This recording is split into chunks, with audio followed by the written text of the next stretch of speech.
A ballerina's perspective, from performing with New York City Ballet and Alvin Ailey American Dance Theater to publishing poetry books and mentoring kids and teens. Join us in a weekly discussion with experts to gain mental health clarity and achieve growth in moral consciousness. Give our show a 5 stars, comment, share, and come along for the ride. Welcome to the Growth, Grace, and Gratitude podcast. Today, we will talk about finding your road to recovery, the overall recovery journey, what that entails, what's it about, and how to find a sense of positive order and meaning post recovery. With Mary Beth, an award winning memoir writer from Junkie to Judge, One Woman's Triumph Over Trauma and Addiction, describes the childhood trauma that led to teenage addiction and the chaos and her early recovery journey. She trains attorneys, judges, and medical professionals, and she is a director for She Recovers Foundation and for LifeRing Secular Recovery. She speaks on behalf of these organizations and multiple paths to recovery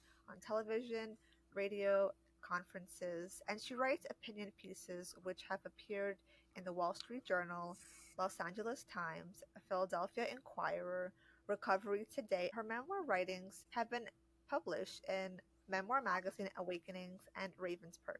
Mary Beth attended Berkeley Law. She worked at a large firm, then litigated class actions for the federal government, and in 2014, she was appointed a federal administrative law judge, from which position she retired early in 2020. So what a beautiful journey and very intense journey that you went through. So thank you so much for sharing and for coming on the podcast today. Well, thank you. And, and I do try to use my story for a purpose to sort of help reduce stigma, also as a sort of an entryway for education, like the topics that we'll talk about today. Sanger Daniel's online seminar promoting a positive message of self-healing with bioenergy work together with live seminars and remote coaching. Use code BIO20 for a 20% discount for our audience. Link in the description of the podcast.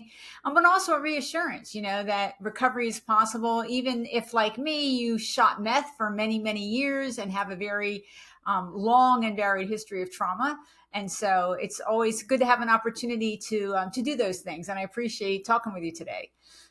Yeah, I think it's so beautiful to also appreciate the women who stand up and speak up about their past traumas, because so often it's a difficult process and difficult journey, especially mentally. Also, celebrating women is super important. This whole month is celebrating women, and I think it's also very interesting how you chose a career in so much order when life was so much about a disorder. Is that what drew you into the field of law, because it has so much order as opposed to disorder? Oh, that's an interesting aspect to it. So primarily, academics were always sort of my one area of safety, right? My one special place when I was a kid. I mean, I grew up in a violent, chaotic, as you say, household. And school was where I got special attention. And so I was always focused that way. But I was also, when I was young, very good at arguing. Like I could beat the adults, in a political discussion or a social, sociology discussion or anything. And so I was told from when I was young that I would make a good lawyer. But yeah, I also grew up in a blue collar family. Nobody had gone to college. And then I developed my addiction. And so I went to college right after high school, but I actually didn't go to law school for 16 years because I was in the midst of my meth addiction so long. And so when I finally was able to do it, it was sort of fulfilling what my original intention had been so very, very long ago. But I just got derailed for a long time. Very inspiring. How did you have the motivation and confidence to pursue that 16 years later? Unlock your best life with Soul app. Book a holistic wellness experience with a trained guide and start changing your life today with compassion practices, inner healing, food and diet, and so much more. Tap into a healthier and happier life with the #1 purposeful living app in the US, the Soul app. Link in the description of the podcast. Yeah, well, I mean, when I got sober, I was 32. So I'd used meth from 17 till 32. So it was, it was a long time. And at 32, I'm feeling very old. I had a Berkeley degree in good grades, but I had like an embarrassing resume because I couldn't hold a job because I was using meth. So I wasn't actually, when I got sober, I wasn't going to be able to like go get a career job based on my education because my work history was terrible. So I sort of, but I also wasn't really ready. I mean, one of the things in early recovery that I found was important, as much as I hated it, was being realistic about where I was and what I could handle. I mean, when you first get sober, a lot of times you sort of want to catch up, right? You want to, make up for lost time and let's get going. But that's often not the right strategy. It can bite you in the butt sometimes if you try to rush forward too fast.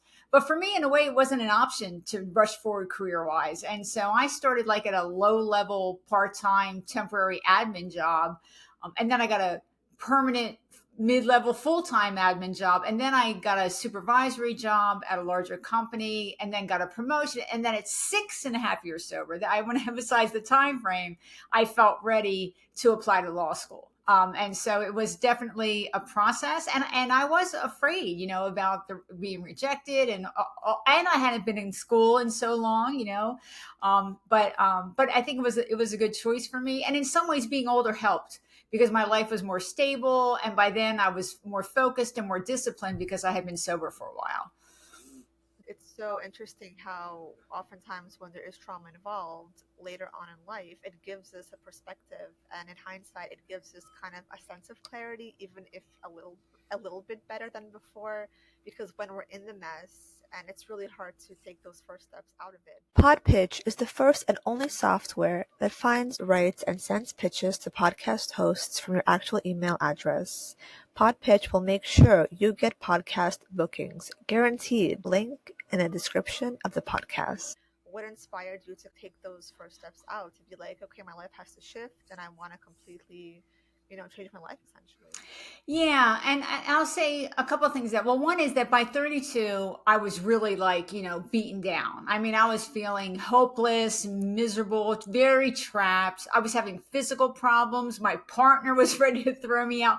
So I know in the movies, it's always like this epiphany moment where people, go to rehab. But in reality, that happens. But for a lot of us, it's like a wearing down process, and I was really worn down. But I will also emphasize that when I went to rehab, I was not at all sure that I could get sober. I didn't really think that was an option for me. It took me a while to really absorb and understand that it was a possibility. And a lot of that was because I knew that the trauma was underneath it. I mean, I had child physical abuse, child sexual abuse, multiple sexual assaults. I had a violent boyfriend at one time. I mean, my trauma history was, deep and wide. And I knew that was underneath my drug use. And so one of the scary things for many of us going into sobriety or looking at the possibility is that a lot of us have those kind of trauma histories or mental health, disorders. Like I had PTSD and I didn't know it, and I had severe anxiety.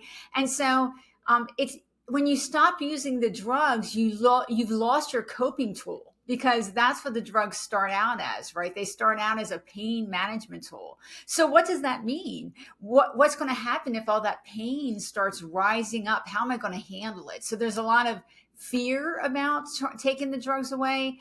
And also you don't really have the skills to handle it in the beginning, which is why perfect sobriety from day one is not the norm, because usually you don't have the skills yet you need to handle what's going on emotionally. So there's a lot around that question that I sort of wanted to put around it. Yeah. ClickFunnels easily build any type of online business and sales funnel in record time, no matter what your product, service, or niche, without any tech design or experience whatsoever. Try the ClickFunnels 14-day free trial. Link in the description of the podcast.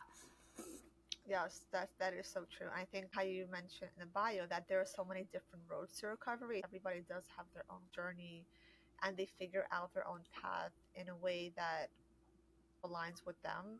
Most people do need a community to help support them in a way, because it's so difficult to be alone, even though sometimes people will feel like either they deserve to be alone, or they feel like being alone is part of their recovery process. Did you feel those feelings of like alone, feeling lonely, and did you like seek out a community to help, and did it help you? Yeah. So friends and family of people who are going, trying to recover. If you have positive friends and family relationships, that does increase your odds of success, even if they don't understand exactly what you're going through or the science of substance use disorder or that it's a mental health condition or any of that. If they are at least on your side, that helps. But you're right, the peer community, getting engaged with other people that are in a sobriety journey, especially people that have had success sort of like ahead of you in the process, that can be really valuable. Like when I was in rehab, that's often where you start building these relationships. In fact, I had lunch with two of my rehab girlfriends from 1993, just like a month ago, and so that's part of it. And then peer support meetings, which, everybody has heard of Alcoholics Anonymous and Narcotics Anonymous, but there are other options like LifeRing, Secular Recovery, and She Recovers that I'm on the board for. But that's a way to develop new supportive sobriety relationships. And also for me, and for I think a lot of others, it starts to help you believe that it's possible to get sober because you're meeting people who have some of whom have very similar histories to you, and yet they're like a year sober or 3 years sober, and they have a job and they look healthy and they're working they're working on rebuilding their marriage or getting custody of their kids or whatever it might be, and seeing the example of someone like me succeeding can be really part of giving you hope that it's an option on the table for you too if you do the hard work. And because recovery is hard work in the beginning, having that hope to me is a really critical part of it. Yes, 100%. Yes, that's so true. Wrote an amazing book, From Junkie to Judge, One Woman's Triumph Over Trauma and Addiction. What do you think is like one lesson from your book that our audience would take away on their journey to recovery? Because many people do have addiction things that are going on. Even people who have addiction personalities, they're very easily keen towards like aligning to different addictions. Yeah, and part of that addictive personality ideology, part of the reason for that is if people don't do the work about what's driving them to their first addiction, then they're much more likely to pick up a second one, right, or a new one. And so, when we talk about recovery, a lot of us think about there's sobriety, which is not consuming substances, and recovery is about healing, and the healing is going to be what's going to help you handle life without turning to other behavioral disorders like maybe gambling or internet or gaming or something. It's that you have to look at what is creating the impetus to use to excess. Because reality is when I started using drugs, a lot of people in my town were using drugs, right? But I was one of that subgroup, because most people use all drugs in moderation, but I was one of that 15 or 20% that moderation isn't good enough, right? Like I really go whole bore, and there's usually something underneath. The two largest reasons are trauma, untreated trauma, and untreated mental health conditions. Those are the two biggest reasons. And so for a lot of us, we have what they today call a co-occurring disorder or dual diagnosis, which means you have substance use disorder, which again is a mental health condition, but you also have another mental health condition. You have depression or anxiety or PTSD, or you're bipolar, or have a psychotic disorder, whatever it might be. And part of what I talk about in my book is the interplay of the recoveries.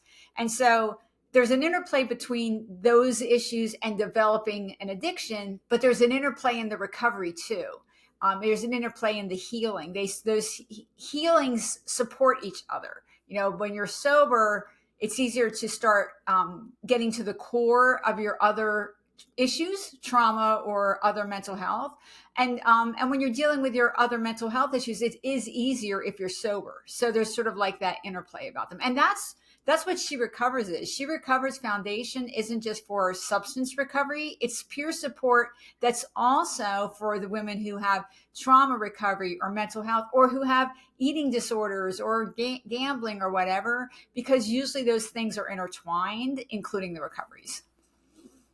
Yes, that's so true. That's fantastically interesting. During the process of healing, I think it's interesting how attachment styles can shift, because mostly when people have the addiction personality and they're more anxiously attached and they feel like overly obsessive, and that can be difficult to figure out why that is. And I think like the journey and the recovery process, once you go through that, I think it's kind of like fully shifts personality styles. I do think people change their attachment styles when they go through like a deep recovery process for long term. That's true. I mean, when I think about what was my behavior when I was using, I was unreliable. I was aggressive. I could be mean. I mean, there were a lot of personality traits that I had to address when I got sober, and they were mostly things I didn't want to be. But it was just I was caught in this negative loop, and so part of it. One of the ways to think about recovery is that it's sort of helping you get back to your true self. Like, who am I underneath? Not just underneath the drugs, but underneath the pain, underneath whatever pain is in there, so that you can really be who you want to be, who you sort of are inherently, what your natural, authentic self is. And it can take a long time to uncover that. For me and a lot of other people in substance recovery, the mental health recovery takes longer. Because it's more complicated and it usually came first. And so, like I really felt strong in my substance recovery by 2.5 years, but I was in mental health therapy for about 9 years. And so it's just a longer process, but it is, like you say, it's about changing sort of your approach to life, changing how you handle things, changing how you react, changing how you behave. A lot of my reactions and behaviors were trauma responses, but I didn't know that. And once I knew that, then I could look at them in a different way and start the healing sort of at another level. Yes, it's so true. Oftentimes, when we do have trauma responses, it's so difficult to understand or even comprehend that because we're just responding in the moment. We don't have that full awareness. So, yes, getting to that root is very difficult because you do have to kind of sit with yourself, your triggers every time you have a breakdown. It's very emotionally difficult and could be draining in the beginning, but it is very important to go through that. And even if you have like a friend or somebody safe around you, it's totally beneficial to reach out 100%. Yeah, and it's usually a process, right? I mean, I don't even want the 9 years to sound scary because I was better, better, better, better, right? It's incremental. But also sometimes I would get frustrated when I was improving. Like, let's say one of my trauma reactions was that if I felt threatened or if somebody was frustrating me and not doing what I wanted, I could get verbally aggressive. And let's say like halfway through my process of improving that, sometimes people would react. They would get this look on their face where I could tell that, like, they were reacting because my tone wasn't good. And sometimes I wanted to say, but I'm so much better. And I was better, but it takes a while to sort of get where you want to go. So usually these things are not light switches. It's like at first I could be better. I could improve my behavior in sort of more benign situations, but not in more highly emotional situations. And gradually, I could handle more and more challenging situations. But it's not. It isn't a light switch. But we have to see it before we can work on it. And then working on it usually takes practice. It usually takes practice to get where you want to go. Yeah, it's totally, it's that intention. And once you begin the journey of intention, that's where the spiritual awakening opens up and begins to be more clear. But when everything begins to be clear, that's when sometimes our triggers can be even more heightened.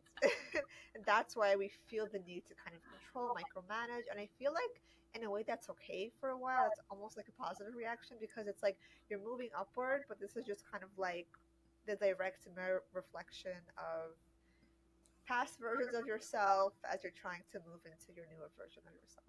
Yes, that's right. It's slower than we usually want, and we're not as perfect as we wish we were. Even today, I'm not perfect. I'm just 95% better. Like I think that's the best goal you can have. I don't think we ever get rid of all these things completely, but I swear, I promise, 95% better.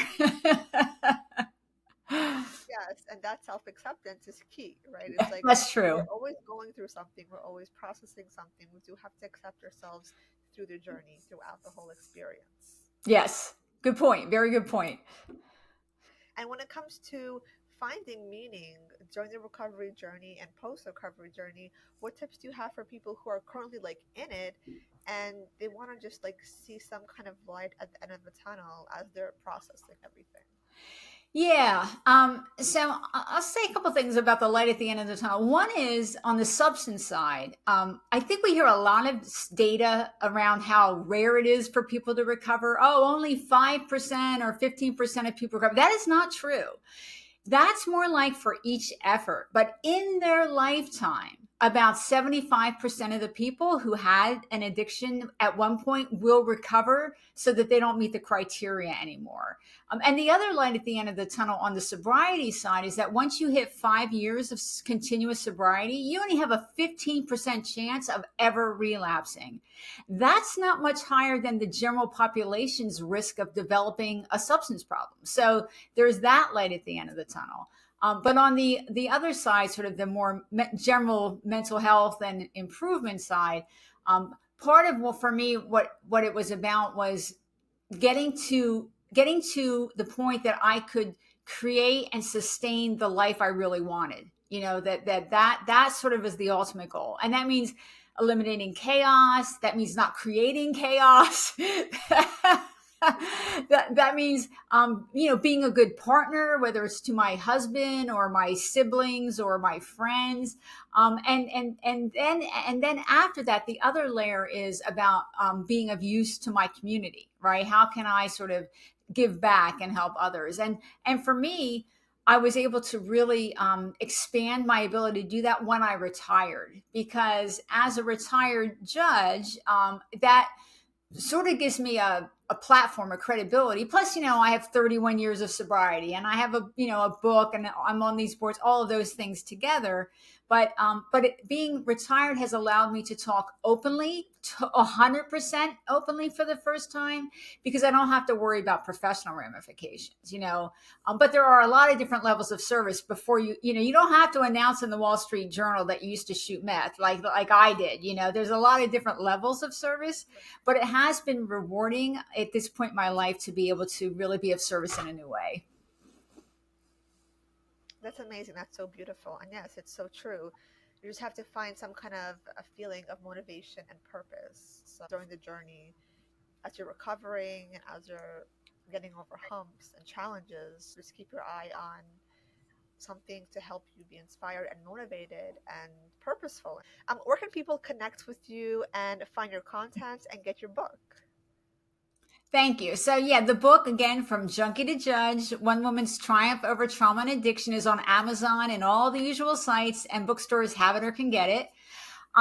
My website, junkietoJudge.com, has like those opinion pieces you mentioned, and people can message me through my website, and I answer every message. Any questions, if I can ever be of use, or speaking opportunities, feel free. I'm on X, / Twitter. I'm at Mary Beth _, and I just joined Blue Sky, and I'm Mary Beth O'Connor. And I will say, on those social media sites, I do not argue with people, but I do provide information. Like, I'll provide the new studies about recovery from substances or trauma. I'll provide my recovery thoughts. So I really try to make my feed be useful. And so if anybody's interested in those topics, feel free to follow me. Fantastic. Thank you so much, Mary Beth, for coming on the podcast and sharing your truly inspiring and motivating journey through recovery. Thank you. I appreciate the discussion. It's been great. Thank you very much.